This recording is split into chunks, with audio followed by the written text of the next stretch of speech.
हमारे इस YouTube channel के सेगमेंट फास्ट न्यूज में आप तमाम का इस्तकबाल है। इस वीडियो में आप देख सकते हैं कम मिनटों में बहुत ज्यादा खबरें।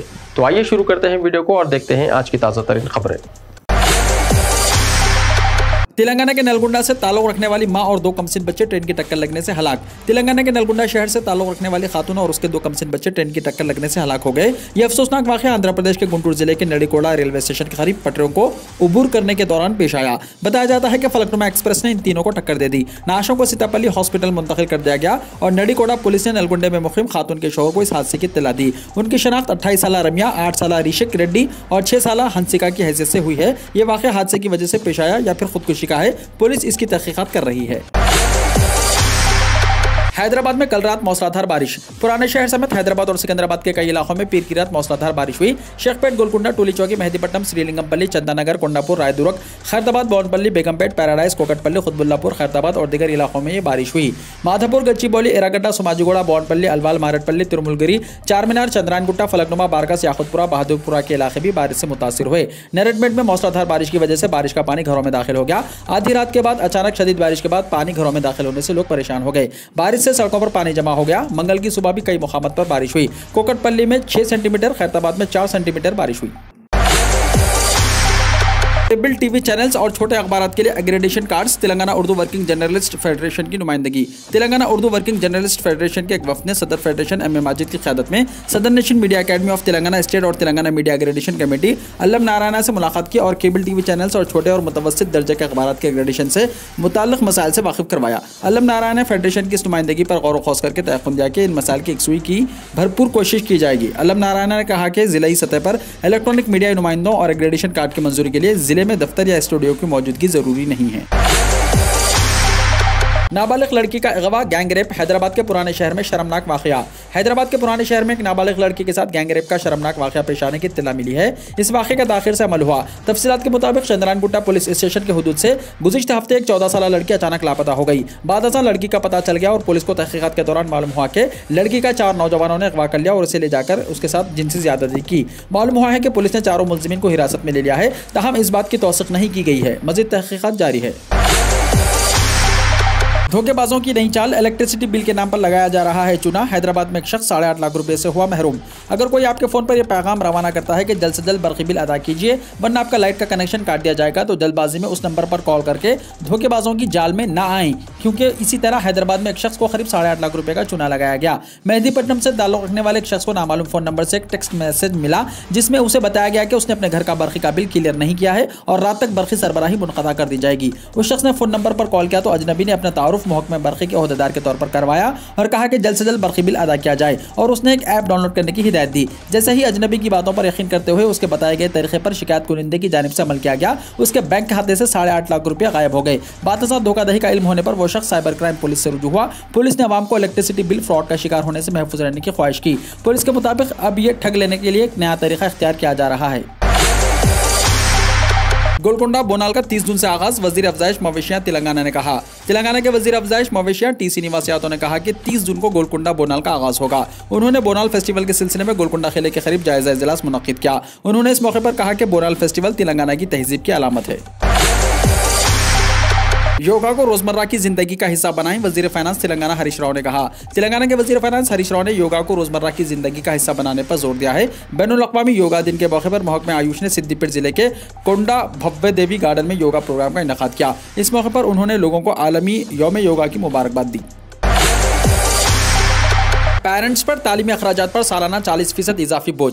डीजल कीमतों में इजाफे का बहाना, ट्रांसपोर्ट चार्जेस में इजाफा, किताबें, यूनिफॉर्म और दीगर अखराजात। रियासत तेलंगाना में स्कूल खुलने के बाद प्राइवेट स्कूलों के स्टूडेंट्स के वालिदैन पर 40% के अखराजात में इजाफा हो गया है, जिससे वालिदैन परेशान हैं। पेट्रोल, डीजल, पकवान गैस, अशियाए ज़रूरिया की कीमतों के बाद बच्चों की तालीमी फीस में भी ज़बरदस्त इजाफा हुआ है। रियासत के बजट स्कूल में 2019 तक कोरोना बहरान से पहले सालाना 17,000 से 33,000 रुपये फीस वसूल की जाती थी। अब प्राइवेट स्कूल्स की जानिब से इसमें इजाफा करके सालाना 25,000 से 55,000 रुपये फीस वसूल करने की वालिदैन शिकायत कर रहे हैं।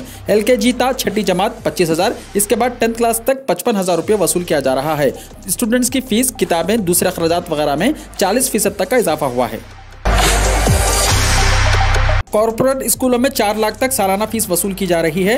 कोरोना बहरान के दौरान जो नुकसान हुआ है उसकी पाबजाई के लिए प्राइवेट स्कूल्स पर इल्जाम आयद किया जा रहा है। दूसरी तरफ डीजल कीमतों में इजाफे का बहाना करके प्राइवेट स्कूल की जानिब से ट्रांसपोर्ट फीस में भी इजाफा किया गया है। साथ ही किताबें और यूनिफॉर्म्स के अखराजात अलग हैं। जून की शुरू से ही रियासत में कोरोना केसेस में इजाफा होने के पेश नज़र 50% फीस पहले ही अदा करने का इंतजामिया की जानिब से वालिदैन पर दबाव डाला जा रहा है, जिससे वालिदैन को कर्ज हासिल करने मजबूर होना पड़ रहा है। फीस कंट्रोल करने के लिए हुकूमत ने साल 2016 में प्रोफेसर तिरुपति राव कमेटी तश्कील दी थी। तेलंगाना के 10,800 प्राइवेट स्कूलों में तकरीबन 32 लाख स्टूडेंट्स की सूरत हाल का इस कमेटी ने जायजा लिया। तमिलनाडु, कर्नाटक, महाराष्ट्र, राजस्थान, गुजरात, मगरबी बंगाल, पंजाब, उत्तर प्रदेश के बशमूल 15 रियासतों में हुकूमत की मुकर्रर करदा फीस का जायजा लेने के बाद कमेटी ने हुकूमत को चंद सिफारिशात की, जिसके बाद हर स्कूल को सालाना 10% फीस में इजाफे की गुंजाइश फराहम की गई। रुकन असेंबली छोटे सरकार को AK-47 रखने के इल्जाम में 10 साल कैद की सजा। बिहार में आरजेडी के रुकन असेंबली अनंत सिंह अलमारूफ छोटे सरकार को गैर कानूनी तौर पर AK-47 रखने के इल्जाम में 10 साल कैद की सजा सुनाई गई है। पटना में MP और MLA के केसों की समाअत करने वाली अदालत ने आज ये सजा सुनाई। बताया जाता है कि अगस्त 2019 में MLA अनंत सिंह के घर से एक AK-47 बंदूक, कारतूस और 10 बम भी बरामद हुए थे। इसके बाद वो फरार होकर दिल्ली में पुलिस को खुद सुपुर्द हुए थे। अनंत सिंह को छोटे सरकार के नाम से भी जाना जाता है। इस केस में अदालत ने MLA को 14 जून को गैर कानूनी तौर पर AK-47 बंदूक के मामले में कसूरवार ठहराया और आज इन्हें 10 साल कैद की सजा सुनाई। आलमी यौम योगा। वज़ीर-ए-आज़म नरेंद्र मोदी ने मैसूर महल के सहन में किया योगा। वज़ीर-ए-आज़म नरेंद्र मोदी ने मंगल के रोज शानदार और तारीखी मैसूर महल के सहन में 8वीं आलमी यौम योगा की तकरीब का आगाज़ किया। इस मौके पर वज़ीर-ए-आज़म ने कहा कि योगा जिंदगी का हिस्सा नहीं है, बल्कि ये जिंदगी गुजारने का तरीका है। वज़ीर-ए-आज़म नरेंद्र मोदी ने कहा कि हिंदुस्तान की रूहानी मराकिज़ ने जिस योगा और तवानाई को सदियों से फ़रोग़ दिया, आज वो तवानाई आलमी सतह पर सेहत को सिमत दे रही है। उन्होंने कहा कि योगा आलमी ताउन की बाहमी बुनियाद बन रहा है। वज़ीर-ए-आज़म मोदी ने मज़ीद कहा कि योगा अफराद के लिए नहीं है, बल्कि योगा इंसानियत के लिए है। उन्होंने कहा कि वो योगा के इस पैगाम को बनी नौ इंसान तक पहुंचाने के लिए अक़वाम मुत्तहिदा और तमाम ममालिक का तहे दिल से शुक्रिया अदा करते हैं। उन्होंने कहा कि योगा ज़मीन और कायनात में अमन लेकर आता है। योगा लाखों अफराद को जोड़ सकता है। मुल्क के 75 तारीखी मराकिज़ पर बेक वक्त योगा किया जा रहा है। महाराष्ट्र में उद्धव ठाकरे की हुकूमत बहरान में सीनियर वजीर एकनाथ शिंदे 20 अरकान असेंबली के साथ गुजरात के होटल में कैंप, शिवसेना में बगावत। महाराष्ट्र के हुक्मरान महाविकास अखाड़ी, शिवसेना, NCP और कांग्रेस इत्तेहाद इस वक्त एक बड़े सियासी बहरान में पड़ गई है, जब इसके एक सीनियर वजीर एकनाथ शिंदे, जिनका ताल्लुक शिवसेना से है, उन्होंने पार्टी के 20 अरकान असेंबली के साथ गुजरात के एक होटल में कैंप किए हुए हैं। सीनियर वजीर की इस हरकत को शिवसेना में बगावत करार दिया गया है। गुज़िश्ता रोज MLC इंतखाबात में भी शिवसेना के चंद अरकान असेंबली ने बीजेपी उम्मीदवार को वोट देते हुए उन्हें कामयाब बनाया था, जिससे शिवसेना को एक सीट से महरूम होना पड़ा। पार्टी के अरकान असेंबली की क्रॉस वोटिंग से परेशान शिवसेना सरबराह उद्धव ठाकरे को आज इस पार्टी के सीनियर वजीर एकनाथ शिंदे ने 20 अरकान असेंबली को लेकर कैंप लगाए बैठे। लेजिस्लेचर पार्टी मीटिंग में उद्धव ठाकरे ने वजीर आला का ओहदा छोड़ने का इशारा दिया। उद्धव ठाकरे ने एकनाथ शिंदे को वजीर आला के ओहदे की पेशकश की। अजय चौधरी को शिवसेना लेजिस्लेटर पार्टी का लीडर बनाया गया। शिवसेना के सदर उद्धव ठाकरे ने महाराष्ट्र की सियासत में उभरते हुए सियासी बहरान के दरमियान मंगल को होने वाली कानूनसाज पार्टी की मीटिंग में वजीर आला का ओहदा छोड़ने का इशारा दिया है। उन्होंने मीटिंग में शिवड़ी के रुकन असेंबली अजय चौधरी को लेजिस्लेचर पार्टी का लीडर मुकर्रर किया है। उद्धव ठाकरे ने रुकन असेंबली एकनाथ शिंदे को वजीर आला के ओहदे की पेशकश की है। महाराष्ट्र में सियासी बहरान के दरमियान वजीर आला ने आज शिवसेना के तमाम मेंबरान पार्लियामेंट, अरकान असेंबली और ओहदेदारों की मीटिंग बुलाई। उद्धव ठाकरे की ज़ेर सदारत शिवसेना लेजिस्लेटर पार्टी की मीटिंग में 56 में से सिर्फ 28 अरकान असेंबली ने शिरकत की। आसाम में सैलाब से सूरत हाल अबतर, 81 अफराद हलाक, 48 लाख मुतासिर। आसाम में सैलाब के सबब सूरत हाल मज़ीद अबतर होती जा रही है। गुज़िश्ता रोज़ 11 अफराद लुक़्मा अजल बन गए हैं, जिससे हलाकतों की कुल तादाद 81 हो गई है। हुक्काम ने बताया कि रियासत के 34 में से 32 अजला में तकरीबन 48 लाख लोग मुतासिर हुए हैं। कौमी और रियासती एजेंसियों बशूमल नेशनल डिजास्टर रिस्पॉन्स फोर्स यानी NDRF राहत और बचाव के कामों में 24 घंटे मसरूफ़ है। आसाम हुकूमत ने फौज से कहा है कि वो मुतासरा लोगों तक पहुँचने के लिए हर वक्त तैयार रहें। अग्निपथ स्कीम पर मरकज ने सुप्रीम कोर्ट में क्यूट दाखिल किया। अग्निपथ स्कीम को लेकर अब तक सुप्रीम कोर्ट में 2 अर्जियां दाखिल की गई हैं। अब मरकज ने दरख्वास्त की है कि अदालत इन अर्जियों पर उसका रुख सुनने के बाद कोई हुक्म दे। अग्निपथ स्कीम के ताल्लुक से 2 वकला ने अलग अलग अर्जियां दायर की हैं। एक दरख्वास्त एडवोकेट मनोहर लाल शर्मा और दूसरी एडवोकेट विशाल तिवारी ने दायर की हैं। शर्मा की अर्जी में अग्निपथ स्कीम को चैलेंज करते हुए कहा गया है कि यह स्कीम पार्लियामेंट की मंजूरी के बगैर लाई गई है। एडवोकेट विशाल तिवारी की दरख्वास्त में फौज पर अग्निपथ स्कीम के असरात और उसके खिलाफ तशद्दुद और तखरीब कारी की तहकीकात की मांग की गई है। यशवंत सिन्हा सदर जमहूरिया हिंद के इंतखाब में अपोजिशन उम्मीदवार। यशवंत सिन्हा अपोजिशन की जानिब से सदारत इंतखाब लड़ेंगे। कांग्रेस लीडर जयराम रमेश ने अपोजिशन जमातों की मीटिंग में ऐलान किया है कि उन्होंने मुत्तफिका तौर पर यशवंत सिन्हा को मैदान में उतारने का फैसला किया है। यशवंत जो बीजेपी के साबिक़ा दौर हुकूमत में वजीर थे, फिलहाल तृणमूल कांग्रेस में हैं। उन्होंने सदारती उम्मीदवार के इंतखाब के लिए अपोजिशन की मीटिंग से पहले दीगर जमातों की दरख्वास्त पर टीएमसी से इस्तीफा दे दिया। वो 27 जून को सुबह 11:30 बजे पर्चा नामजदगी दाखिल करेंगे। ज्ञानवापी मस्जिद मामले की समाअत करने वाले जज का तबादला। इलाहाबाद हाईकोर्ट की सालाना ट्रांसफर लिस्ट में रवि कुमार दिवाकर का नाम भी शामिल है, जिन्होंने ज्ञानवापी मस्जिद मामले की समाअत की थी। सीनियर डिवीजन सिविल जज रवि कुमार दिवाकर का तबादला वाराणसी से बरेली कर दिया गया है। तमाम ट्रांसफर होने वाले जजों को 4 जुलाई की दोपहर तक अपनी जिम्मेदारियां संभालनी होगी। इलाहाबाद हाईकोर्ट के रजिस्ट्रार जनरल आशीष गर्ग ने ट्रांसफर लिस्ट जारी की है।